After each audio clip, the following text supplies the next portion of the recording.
It promises to be a fierce contest as minor political parties lock horns in the debate to ensure or to share their policies, promises and ideologies with the people of Ghana. 5 presidential aspirants will be on one stage as your election headquarters. In partnership with IMANI Ghana brings you the minority parties debate tonight. Well, earlier in the week, I hosted some of the candidates who gave a teaser of what to expect on tonight's show. But before we hear from them, let's speak with the head of our political desk, Evans Spencer, who is joining me in the studio. Evans, I've had a very good time talking to the flag bearers or the presidential candidates who have come, APC, CPP, and PNC. What are we to expect tonight? It's going to be rigorous. In fact, I must say, it's just like 20 minutes ago that myself and MFM managed to access the questions for the very first time. They have been put in the vault, password protected. I just got access to the password to access the questions. It's going to be tough. Okay. But it's going to bring the best out of them, I hope. And this time, we are going to encourage and ask questions that allow candidates to scrutinize each other's policy, because remember, this is a competition of ideas and to win hearts and minds. So in stating your case, you must state why yours is better than the other person. Exactly. And we are going to see that play out tonight. Give us a mental picture of how this will play out. I mean, if you take a look at what happened, let me use the example of the vice presidential debate in the US, for example. You have 2 people seated. So it's just a conversation between 2 people, and you have 1 moderator. In this case, we have more, we have about 6 people, 5 people. How is it going to look like? So we have 5 of them. They have, a question will go to all 5, the same question. And each will have a minute to make a substantive point. 1 minute? Yes. 60 seconds? Yeah, to make, because there are 5, if there were 2, do what the US they do, they give them 2 minutes. I mean, but that's 2 for 90 minutes, right? We have 5 for 1 hour, 30 minutes, so 2 hours, 30 minutes.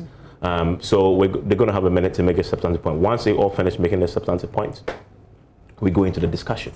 I mean, for another combination of 2, 3, 4 minutes, all of them, anybody who has something to say, based on what they've heard everybody say, can now chip in and make their case in terms of interrogating each other's points.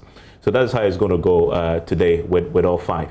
But we expect that people who are watching or listening in the auditorium will get to speak. Oh, I mean, eventually, down the line, 20 or so minutes to the end of the time, we're going to ask the audiences to also ask a few questions. And then we're going to also invite social media, those watching us on social media, to also come in with their own set of questions. Well, we're going to ask people to, so we're going to shortlist a few questions and then put it to the candidates on the stage for them to answer. Okay, but then the people that you've listed, not all of them are they're not the only presidential candidates who have filed their nominations. Why have we left some people out? So there was a criteria. IMANI, this is a brainchild of IMANI, we are partnering them to execute it. They came up with a criteria. And there's a strict criteria that talks about you must have a message, you must have developed a message, you must have at least put out a semblance of a manifesto, even if it's not in the document form, you must have been articulating that. You must have a certain representation. You must have been engaging people who you're hoping to vote for you publicly over a period.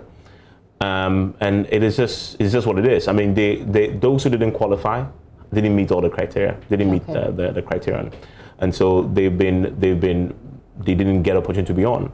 So if you see, Asan Yaraga has been very active. Talking a lot. I mean, I was pretty impressed when he came here with our conversation. Yes, he has ideas. Yes, he's been throwing out there for a while now. So with Ivor Green Street, so with Madam Jigbanuku, so with Mr. Palu. Mr. Palu actually has done a lot of work in putting out a manifesto, in selling his vision of what he wants to do. And then, of course, the PNC itself, they had their own struggles for a while. But we've seen that at least they're visible out there. It's bad press, right? But we've heard in campaigning for the presidential to be in your primaries, we had they didn't articulate what their vision will be if they get elected. Apasara, of course, became the candidate who was elected, and so that is a criteria, and you have to fulfill that. You have to meet that to get on to qualify to be part of tonight's debate. I see. What are your parting words as I let you go? I know you have a lot of work to do. Tonight is going to be a long night for you. Leave us with our take home. We expect tonight to be a competition of ideas, a fierce one, but also hear the alternatives. I've had some really out of the box proposals from when you started speaking to them since Monday. Now we're going to be interrogating it a bit more, as you've done, but in a format that allows the others to also sort of lay claim to why they are best placed, other than the other guy on the stage, to get your votes. Collectively, all these parties on the stage had something in the region of just close to 2% in the last elections. This year, possibly 2% could be enough to move this into a runoff. Nobody knows. And they are all seeking to get far more than that. Can they tap into the disenchantment that people feel about the two main parties? I don't know. But tonight, people get to judge if they have what it takes to earn your respect and your vote on December 7th. Yeah, and I've been engaging them, especially on security and education. Some great ideas they seem to have there. We'll see how it plays out. It's going to be, like Evan said, you know, a challenge of ideas to gain superiority. Superiority over, you know, that particular area. Evans, thank you very much for coming. Tonight is at 8 p.m. 8 p.m. to 10:30 p.m. and it will be live here on Joy News. On Joy FM, Love FM, all affiliates across the country and our social media platforms. And on our social media platforms. So you want to be a part of that particular conversation. Now let's get to the camp of the Liberal Party of Ghana, LPG. They're hoping to create an upset for the two major parties. Founder and leader Kofi Akpaloo says 2020 is the year that Ghanaians will make history by rejecting what he says the many failed promises from the other parties. Manor Kranting has more.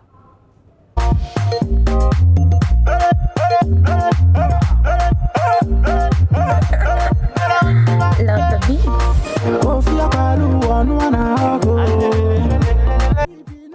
Formerly known as the Independent People's Party, the Liberal Party of Ghana, LPG, is the brainchild of accountant and businessman Kofi Akpaloo. Having lived and worked in Ireland for a while, Kofi decided to return home to contribute his expertise in building what he calls a better tomorrow for all Ghanaians. For him, it was time for Ghanaians to try something different from NPP and NDC. This different option was the LPG, which has a desktop computer at its logo. My name is Kofi Akpaloo. I'm the leader of the Liberal Party. That's the Liberal Party of Ghana, LPG for short. We are here to promote liberalism. We are the only party in Ghana at the moment promoting liberalism, and we are inviting you to be part of us. We give people opportunity to develop themselves. We are committed to human dignity, freedom, human rights. But this call will not be practicable, at least in the 2012 elections where he failed to file his nominations, and in 2016 when he was disqualified for irregularities in his form. Fourth candidate is Mr. Kofi Akpaloo of the Independent People's Party. The Commission is unable to accept Mr. Akpaloo's nomination because he did not meet the number of subscribers under the nomination 7 to 94. The details are as follows. 3 subscribers supported the nomination of another candidate. That should be Dr. Ejanim Boateng, in breach of Regulation 7.4 of CI 94. Again, the cross-subscribers have different signatures on the nomination forms of Mr. Akpaloo as against the nomination forms of Dr. Ejanim Boateng, raising questions as to the legitimacy of the signatures. They are, as stated earlier, Alfred Yevuglo, Dadadu Raymond, and Edu Thomas. Same voter identity numbers as earlier said. We will again refer this to the Ghana Police Service and the Attorney General for investigation and prosecution in line with the law. After failing to land a spot on the ballot paper in 2016, the LPG's focus has been on getting parliamentary candidates in all 275 constituencies to strengthen its base for the next election. Ahead of the 2020 polls, the party has been loud on job creation. Currently, we have over 54% Ghanaians unemployed, especially among them the youth. And we want to create opportunities for them. In view of this, we are going to set up a $10 billion job fund. And this job fund, we're going to encourage young people who have business ideas to tap into it, to raise capital from it, to start their own businesses. Well, having successfully filed its nominations to contest in the 2020 elections, the LPG's promise of putting lives first through technology, as its logo signifies, may just be in reach. For Joy News, Manuel Cranting. Certainly, Manuel Cranting, do a very good job profiling the political parties for you. You have an idea where they come from, how far they have come. Let's now hear from the camp of Hassan Ayariga of the All People's Congress.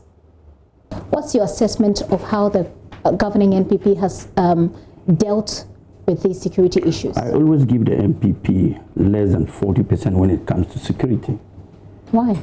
Because they have not shown the way of how to manage security. They've rather shown another way of how to help distract security. You know what happened when they took over arms of government as a party. Their own party boys called the Delta Forces went ransacking all public offices, taking people out of the offices and putting their own men. Okay, what do you call the Delta Forces went to toll booths, even went to MCC office and sacked people. But those people were punished. They were never punished. They were sent to court and the court freed them. 1,800. That cannot be a way of fighting security. Such high crimes, such high and they were made to sign a bond of good behavior. That is not helping. Now let me tell you, the security system in this country is very bad. It's very bad for several reasons. APC will put in a national data system that will capture details of every Ghanaian, from your fingerprint, from your facial recognition, from your, details, where you work, and put cameras all over the country in order to beef up security. Isn't that what the MPP is doing already? I don't know what they're doing. I'm telling you what I'm going to do. Yeah, if you tell us what, you're going to do, and we feel like we're already getting it, then you don't give us an alternative. I don't know what you're doing. I'm telling you what I want to do. We've seen some cameras in town. I don't know how many. When it comes to the national data system you refer to, they've talked about the Ghana card. They've talked about integrating all these DVLA card, Senate card, and everything. They said that that's what they want to do. These are not data. They talk about digitization as well. Cards. These are not. There's a difference between issuing a card and having a data. The card has your data in the system. No. Okay, help us understand your data system. The national data system of the APC is a special database that has features of every Ghanaian, from your workplace, from your blood group, from your fingerprint, facial recognition, the number of cars you have, where you live, the number of wives you have, how many children you have, how many properties you have. The number of husbands you have too. I don't know whether you have 10 husbands, or the number of girlfriends, that's your cup of tea. But I'm telling you that this is what we want to do. I see. And when we have that, we have a perfect picture and details of every Ghanaian. Let's now listen to Ivor Greenstreet of the Convention People's Party, CPP. We're president right this minute, and security is a very technical area. You don't just look at it on the surface of things, but you have people briefing you. If you were president, what will you do if you were president right now about what we're dealing with? Well, I think there have been a number of programs that have been implemented about improving intelligence gathering, and I believe that the state itself has even been given support for those activities by some foreign governments. One of the problems we've had, particularly with intelligence gathering, is sharing of information that you gain from different institutions within the apparatus. So what someone may be able to find out at a immigration station at Elubu may not be shared with somebody at the CID headquarters in the police. What may be gathered by military intelligence may not be known by what a border patrol in Sandema, may know. They set up a center like that. Yes, so they've now there. Yes. So those types of interventions to improve what the good works that are being done, but tying those bits of intelligence information are key, and it is that investment in intelligence, investment in technology, investment in capacity building, investment in training, which I think would improve our capacity to react to these kinds of situations that we find ourselves in at the moment. Do you think that the NPP is handling it the way it should? The NPP administration is handling the security situation, looking back at the secessionist attacks, the robberies, resourcing of the police or resourcing of the security agencies. Do you think? Well, I certainly don't think they have a pass mark. I think they're below 50%, and I think they have You put them below 50%? Yes, I put them below 50%, which means that they're maybe doing something, because I think in some examinations, even 40% may be a pass mark. However, 40 is a fail. Yes, well, they're not doing enough, and I believe that far more have to, and I'm sure they themselves will recognize it. I think at a point in time, they even had some kind of ministerial reshuffle. They added a Minister of State of the Minister of State Interior. They have a whole series of national security appointees, and at a point in time, we have a national security minister. We have a minister for interior. We have the Minister of State in charge of the interior at the interior, which is Brian Champon. Yeah. And are you saying? We don't. I mean, people made arguments earlier. The evidence, but they're certainly working. That's why they said that we could have been in a worse position. Well, that may be the case. If you want to do comparative analysis with other countries, if you look at what's happening in Burkina Faso and Mali and elsewhere, clearly they're in a far worse situation than we are here. So, flag bearer for the People's National Congress (PNC), David Apasifra, was the last of those that I spoke to this week. Listen. Just a few days ahead of 50 days to the election, and you are now putting together your manifesto? Well, you see, we had a difficulty, and then certainly our constitution says we must elect a flag bearer a year before the election. Unfortunately, this time we couldn't do it, and so we found ourselves as we are now. But we don't give up. Okay. We don't give up. We have to do what we can. I don't think that there is any major party that comes in to buy you and tell you, please, don't merge. But you see, we have various parties, and people want to be in leadership positions.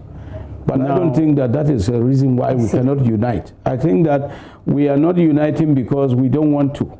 And we have some selfish kind of tendencies within us that is preventing us. If you tell me dissolve your party and come, you don't want unity. If you tell me, look, let's put our cards on the table and then we bargain. If you take this, I take this. That is where we talk about unity. So but selfishness. If you say, yes, I think so. Selfishness is what is preventing the minority political parties to come together. Either selfishness or we are not too serious about what we want.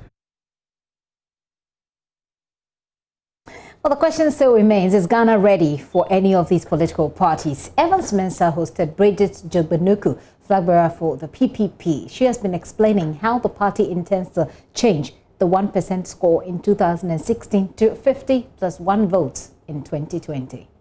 The campaign is probably going to be part civic education because people are entrenched in their thinking.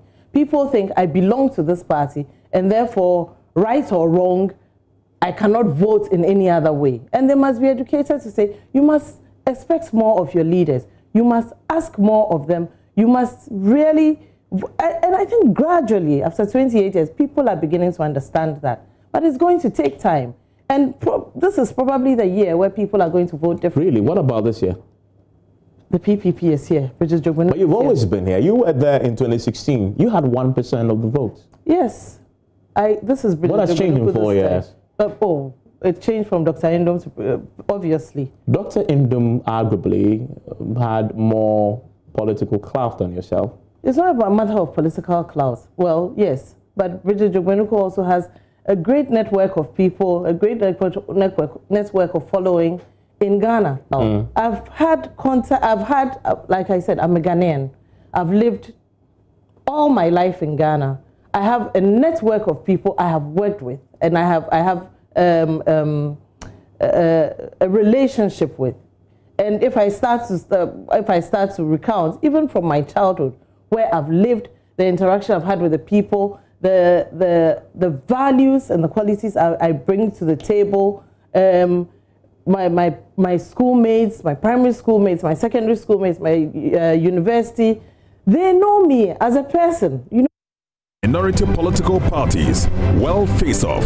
Hassan Nayariga, APC. Ivor Greenstreet, CPP. David Apasera, PNC. Bridget Tugbenuku, PPP. Kofi Akpalu, LPG. One night, 5 presidential candidates on one stage in a fierce exchange of ideas in the JoyNews and IMANI Africa Minority Political Parties Debate. 8 to 10:30 p.m. Thursday, 15th October. Live from the UPSA campus. Only on JoyNews, Joy 99.7 FM, Love 99.5 FM, online at myjoyonline.com and across our social media platforms.